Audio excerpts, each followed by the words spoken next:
Le roi ouvre la porte de la chambre de son épouse et entre. Maria se lève immédiatement. Ses joues rougissent. Le mariage n'a lieu que dans 8 jours. Essayant de dissimuler son embarras, Marie s'assied devant le roi en faisant une profonde révérence.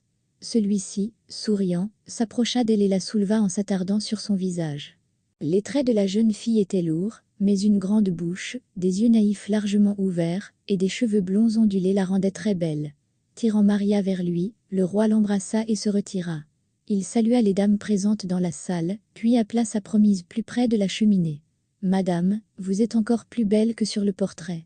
Je vous ai aimée au premier regard, et j'attends avec impatience le jour où nous nous marierons. » Marie, qui connaissait peu le français, murmura avec incertitude qu'elle était heureuse de le rencontrer, mais Henri, sans attendre qu'elle finisse sa phrase, appela la duchesse de Nemours auprès d'eux et lui demanda de traduire ses paroles à Marie. « J'étais très pressée de vous voir, aussi suis-je arrivée de bonne heure. Les meubles de ma chambre ne sont pas encore arrivés, aussi cette nuit je souhaite la passer sur votre lit. » Maria, qui écoutait la duchesse, rougit fortement et s'écria silencieusement. « Comment cela se fait-il, sire ? Marie de Médicis est née le 26 avril 1575. Elle est le 6e enfant de la famille du grand-duc de Toscane. Sa mère meurt alors qu'elle a 2 ans, et son père se remarie rapidement. La jeune fille est élevée loin de la cour, et ne pense pas que le destin l'ait préparée à devenir reine de France. Les frères et sœurs de Marie étant décédés prématurément, à l'exception de sa sœur Éléanore, elle devint une épouse très enviable. Sa fortune impressionnante a inspiré des prétendants dans le monde entier. Mais la jeune fille n'était pas pressée de se marier, attendant que le candidat le plus favorable apparaisse à l'horizon. Et, finalement, Marie de Médicis s'intéresse au roi Henri-Yves de France. Le 5 octobre 1600, a lieu le mariage par procuration. Le roi est représenté par Roger de Bellegarde. La rencontre avec Henri est prévue.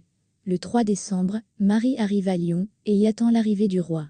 Leur mariage doit avoir lieu le 17 décembre, et avant cela, les Médicis sont logés dans le palais de l'évêque de Lyon.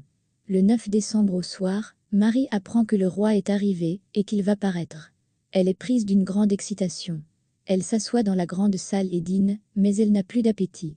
Elle se lève de table, entourée de ses dames, et se rend dans ses appartements. C'est là qu'Henri arriva, stupéfiant sa promise par son désir de passer la nuit avec elle avant le mariage. Marie hésite à objecter qu'elle n'a pas encore reçu la bénédiction matrimoniale du légat, mais Henri fait joyeusement remarquer que leur mariage a déjà été consacré à Florence, ce qui signifie qu'il est pleinement en vigueur, et qu'elle n'est pas sa fiancée, mais son épouse légitime. La jeune fille ne trouve rien à répondre à cela. Le roi emmena Marie à dîner, et, après quelques verres de vin et une légère collation, ils retournèrent dans sa chambre à coucher. Le matin, Henri, s'adressant à son confesseur, dit avec joie qu'il a découvert des charmes rares chez sa femme.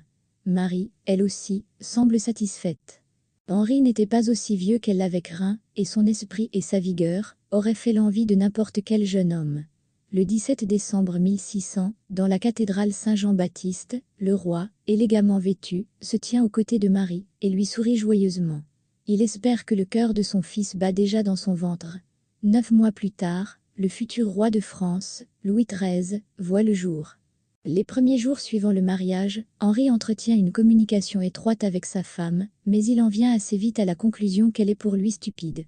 En outre, le roi n'aime pas le tempérament de Marie. À son sujet, le dicton dans une mare tranquille de diable se vérifie. D'apparence calme et lente, elle avait un caractère grincheux et aimait organiser des scandales. Ces scènes étaient alimentées par son entourage italien, ce qui mettait également le roi à rude épreuve. Le 20 janvier 1601, Henri annonce à sa femme qu'il doit partir d'urgence pour Paris et qu'elle et son entourage ne doivent pas se presser de le suivre. Il n'y a pas d'urgence, car la reine peut être déjà enceinte, et il faut être prudent. Quittant sa femme, Henri se rendit non pas à Paris, mais à Vernay. C'est là que l'attend sa favorite passionnée, la marquise Henriette. Il passe plusieurs jours dans ses bras, et réussit à lui faire un enfant. Ce bâtard est né quelques semaines après la naissance du dauphin. Merci d'avoir regardé cette vidéo.